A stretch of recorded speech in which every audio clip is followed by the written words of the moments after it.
جی تو ناظرین، آئیے ہم بڑھتے ہیں اپنے نئے مہمان کی طرف۔ ہمارے ساتھ نغمہ نور بد نور کے پلیٹ فارم پہ موجود ہیں عظیم اسلامک اسکالر، نوجوان اسلامک اسکالر، محترم المقام عزت مآب جناب حافظ عبدالشکور قادری صاحب۔ تو آئیے بلا تاخیر ہم آپ کی طرف بڑھتے ہیں۔ السلام علیکم ورحمۃ اللہ وبرکاتہ۔ آپ سب ہم یہ چاہتے ہیں کہ آج ہم آپ سے ایک جدا گانا، ایک مختلف سوال کریں۔ ہم روزانہ کے بیس پہ علماء سے موضوع کے مطابق سوالات ہوتے جا رہے ہیں، ایک ٹاپک کے مطابق چلتے جا رہے ہیں، لیکن آج جو آپ سے سوال کرنے جا رہے ہیں وہ ایک الگ سوال ہے۔ ہم یہ چاہتے ہیں آپ ہمارے ناظرین کو حضرت علامہ ڈاکٹر علامہ اقبال کا وظیفہ ہمارے ناظرین کو بتائیں کہ آپ کا جو وظیفہ تھا وہ کیا تھا۔ الحمدللہ وکفا والصلاة والسلام علی رسول بسم اللہ الرحمن الرحیم اللہم صلی علی سیدنا و مولانا محمد وبارک وسلم علیہ۔ ماشاءاللہ شاہ صاحب کی بڑی کاوش ہے، محنت ہے۔ اللہ کریم ان کو جزائے خیر عطا فرمائے۔ اس دور میں آپ دین کا کام کر رہے ہیں تو آپ سب کو چاہیے کہ آپ ان کا ساتھ دیں، دین کے کاموں میں حصہ لیں۔ آپ یہی کرنا ہے کہ آپ نے ویڈیو کو سبسکرائب، لائک، شیئر کرنا ہے تاکہ وہ دین کا جو میسج ہے وہ آپ تک بھی پہنچے، اگلے بھائی بھی اس سے فیض یاب ہو سکے۔ تو قبلہ شاہ صاحب نے بڑا خوبصورت سوال کیا ہے ڈاکٹر علامہ اقبال رحمۃ اللہ علیہ کا، تو میں چند باتیں ان کے حوالے سے عرض کروں گا مختصر سے ٹائم میں۔ علامہ اقبال رحمۃ اللہ علیہ جب لندن میں تشریف لے کر گئے نا، تو وہاں کسی نے آپ سے سوال کیا کہ حضور آپ رب کریم کی عبادت کرتے ہیں، اللہ کریم کو مانتے ہیں، کبھی دیکھا بھی ہے؟ اللہ علامہ اقبال رحمۃ اللہ علیہ فرماتے ہیں کہ ہم عبادت کرتے ہیں پر دیکھا نہیں ہے۔ کہا کہ اتنی پھر عبادت کیوں کرتے ہو، نمازیں پڑھتے ہو، روزے رکھتے ہو، حج کرتے ہو، جب دیکھا نہیں پھر اتنا مانتے کیوں ہو، اور ماننے کی دلیل کیا ہے؟ اس پر علامہ اقبال نے پوری نظم لکھ دی۔ واہ واہ واہ واہ، سبحان علامہ اللہ۔ اقبال رحمۃ اللہ علیہ فرماتے ہیں کہ ہم نے تجھے جانا ہے فقط تیری عطا سے، واہ واہ واہ واہ واہ، ہم نے تجھے جانا ہے فقط تیری عطا سے، سورج کے اجالوں سے، فضاؤں سے، خلا سے، چاند اور ستاروں کی چمک اور ضیاء سے، جنگل کی خاموشی سے، پہاڑوں کی انا سے، اور سمندر سے پر اسرار گھٹا سے، بجلی کے چمکنے سے، کڑکنے کی صدا سے، برسات سے، طوفان سے، پانی سے، ہوا سے، ہم نے تجھے جانا ہے فقط تیری عطا سے، گلشن کی بہاروں سے تو کلیوں کی حیا سے، معصوم سی روتی ہوئی شبنم کی حیا سے، ہر رنگ سے، ہر پھول کی قبا سے، چڑیوں کے چہکنے سے تو بلبل کی نوا سے، ہم نے تجھے جانا ہے فقط تیری عطا سے۔ فرماتے ہیں کہ دنیا کے حوادث سے، جفاؤں سے، وفا سے، رنج و غم و آلام سے، دردوں سے، دوا سے، بچوں کی شرارت سے تو ماؤں کی دعا سے، نیکی سے، ابدا سے، لغزش سے، خطا سے، خود اپنے ہی سینے میں دھڑکنے کی صدا سے، ہم نے تجھے جانا ہے فقط تیری عطا سے۔ مختصر کروں گا، ٹائم بڑا شارٹ ہے۔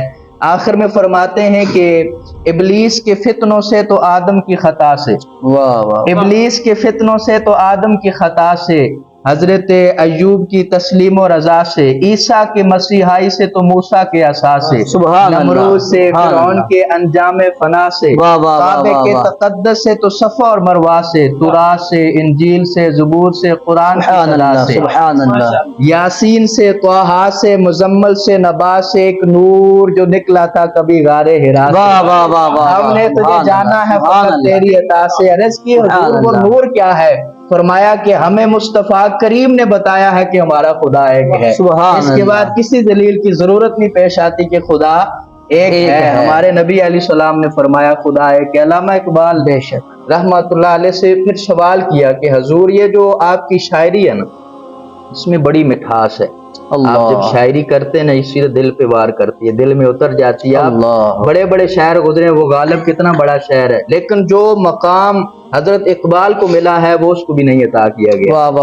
آپ نے فرمایا کہ اس کا بڑا مختصر سا جواب ہے، کہا کہ یہ جو چڑیا ہے نا، شہد کی مکھی جو ہے، وہ جب مختلف پھولوں کا رس چوس کے واپس آتی ہے نا، وہ پھر تمام مکھیاں مل کر مصطفیٰ کریم کی ذات پر درود پڑتی ہیں۔ سبحان اللہ، اللہ تعالیٰ اس پھیکے رس کو بھی میٹھا بنا دیتا ہے۔ عرض کی حضور یہ تو میرے سوال کا جواب ہی نہیں ہے۔ سبحان کہا اللہ، کہ سبحان سوال اللہ، کا جواب یہی ہے جب اقبال نہیں تھا، اقبال کے پاس کچھ نہیں تھا، جب اقبال نے کہا کہ میں شاعری کروں، شاعر بنوں، تو علامہ اقبال نے 1 کروڑ مرتبہ مصطفیٰ کریم کی دعا۔ سبحان اللہ، سبحان اللہ اللہ، کریم سبحان نے اللہ، یہ تاثیر زبان میں رکھ دی کہ زبان کھولتے تھے تو اگلے بندے کے سیدھے دل پہ وار کرتے تھے۔ سبحان اللہ، سبحان علامہ اللہ، اقبال فرماتے ہیں کہ اگر زندگی میں کچھ بننا ہے تو مصطفیٰ کریم کی ذات پر درود پڑھو، بلکہ درود کی اقبال بن جاؤ۔ یہاں پہ ایک اور بڑا خوبصورت واقعہ آپ کو مجھے یاد آ رہا ہے، میں وہ بھی عرض کرتا ہوں۔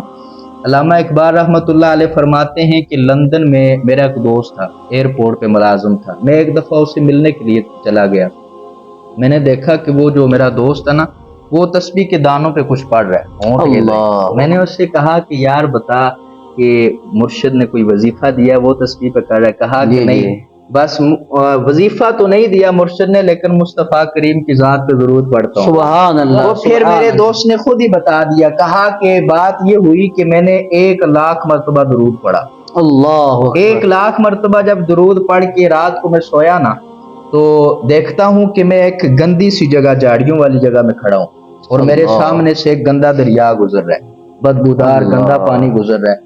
وہ کہتا ہے کہ میں نے اسے کلاس کر کے دوسری جانب جانا تھا۔ میں جب اس پانی کو کلاس کر کے دوسری جگہ پر گیا نا، اس سے بڑھ کر حسین و جمیل میں نے کوئی جگہ دیکھی نہیں۔ واہ واہ واہ واہ واہ واہ، اتنی خوبصورت شاندار جگہ۔ وہ کہتے ہیں کہ پھر میں نے پلٹ کر پیچھے دیکھا، وہ جو جھاڑیوں والی جگہ پہ میں کھڑا تھا، گندی جگہ پر، واہ واہ واہ، وہ جگہ بھی بڑی خوبصورت ہو گئی ہے۔ سبحان اللہ۔ اور وہ جو سامنے سے دریا بہ رہا تھا، گندا دریا، جب میں نے اس پانی کو دیکھا تو وہ پانی بھی بالکل شفاف ہو گیا، تاکہ اس کے تہ میں جو ہیرے جواہرات تھے وہ بھی مجھے دکھائی دینے لگی۔ سبحان اللہ۔ کہتا ہے میں بڑا حیران ہوا، صبح اٹھا ایک عالم دین کے مفتی کے پاس گیا، میں نے اپنا خواب جو عرض کیا، انہوں نے خواب سنتے ہی کہا کہ لگتا ہے تو نے درود کی منزل شروع کی۔ واہ واہ واہ واہ واہ، جی حضور میں درود پڑھتا ہوں۔ کہا کہ یہ جو تو نے خواب دیکھا ہے نا، تو گندی جگہ پہ کھڑا تھا، پھر تو نے اس گندے پانی کو کلاس کر کے صاف جگہ پہ آ گیا۔ اللہ کریم نے درود کی برکت سے تیرے پچھلے ماضی کے گناہوں کی بخشش فرما دی۔ سبحان اللہ۔ اور یہ جو تو نے گندا پانی دیکھا نا، اس پانی کی طرح تجھے جو ہے وہ گناہوں سے شفاف کر دیا ہے، اللہ اکبر۔ اقبال فرماتے ہیں کہ پھر میں نے اپنے اندر جھانک کر کہا کہ اقبال اگر زندگی میں تو نے کچھ بننا ہے تو پھر درود کا اقبال بن جا۔ 1 کروڑ مرتبہ میں نے پھر درود پڑھا، اور رات کو سویا تو مصطفیٰ کریم کو آپ میں جلوہ گر اللہ، رات کو مصطفیٰ کریم کا وقت والا مکھڑا دیکھا، اللہ، صبح اٹھ کے پھر لکھتا کیا ہوں کہ محمد سے وفا تو نے تو ہم تیرے ہیں۔ یہ جہاں چیز ہے کیا لوح و قلم تیرے ہیں۔ پھر علامہ اقبال نے وہ کلام لکھے، اور وہ کلام لکھ کر پھر علماء کرام کو بھیجے۔ جس علماء کرام نے وہ علامہ اقبال کا کلام دیکھا نا، اس نے یہی کہا کہ دنیا میں ایسا کوئی عالم پیدا ہی نہیں ہوا واہ واہ واہ واہ، جس کے یہ لفظ ہوں، اتنے شاندار لفظ۔ پھر علماء کرام نے سوال بھی کیا علامہ اقبال سے، کہا کہ اقبال یہ ہنر کہاں سے سیکھا ہے؟ اللہ، کہا کہ کہیں سے بھی نہیں، دنیا پہ اس ہنر کا میرا کوئی مدرسہ نہیں۔ واہ واہ واہ، اس دنیا پہ بیٹھ کے، مٹی پہ بیٹھ کے عرش کے مالک پر درود پڑا اس نے کرم نوازی فرمائی۔ سبحان اللہ، سبحان اللہ۔ پھر علماء کرام نے جو آپ کو لقب دیا وہ تھا علامہ کا لقب، علامہ اقبال رحمت اللہ علیہ۔ یہ بڑا طویل موضوع ہے، شاہ صاحب نے بڑا مختصر سا مجھے ٹائم دیا ہے، تو ناظرین کے لیے یہ پیغام ہے کہ اگر زندگی میں کچھ بننا ہے، آپ کثرت کے ساتھ مصطفیٰ کریم پر درود پڑھیں۔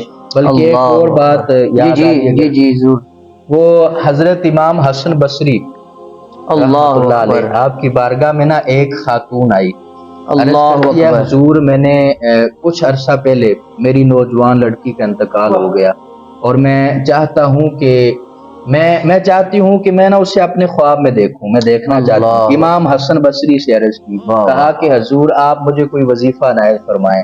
حضرت امام حسن بصری نے اس خاتون کو وظیفہ دیا، اس نے کچھ دن وہ وظیفہ کیا، کچھ دنوں کے بعد اس نے خواب میں اپنی اسی نوجوان لڑکی کو دیکھا جو سبحان اللہ، دیکھا کہ اس حالت میں کہ وہ جو نوجوان لڑکی تھی نا، اس نے دوزخیوں کا لباس پہنا ہوا ہے، اللہ، اور ہاتھوں میں زنجیریں ہیں، پاؤں میں بیڑیاں ڈالی ہوئی، دوزخیوں والا لباس پہنا ہوا ہے، والدہ تھی بڑی پریشان ہوئی، اسی پریشانی کے عالم میں وہ دوڑتی ہوئی حضرت امام حسن بصری کے پاس آئی، عرض کر دیا حضور میں نے اس حالت میں اپنی بیٹی کو دیکھا۔ آپ بھی بڑے غمگین ہوئے، کچھ پریشان ہوئے۔ کچھ دنوں کے بعد حضرت امام حسن بصری نے اسی نوجوان لڑکی کو خواب میں دیکھا کہ وہ جنت کی سیر کر رہی ہے، اور اس لڑکی نے حضرت صاحب کو مخاطب ہو کر عرض کرنے لگی حضور آپ مجھے جانتے ہیں، میں وہی لڑکی ہوں جس کی والدہ آپ کے پاس آئی تھی۔ کہا کہ یہ پھر بخشش کا ذریعہ کیا بنا کہ آپ دوزخ سے نکل کر جنت کی سیر کر رہی ہو، اس کی ریزن کیا بنا؟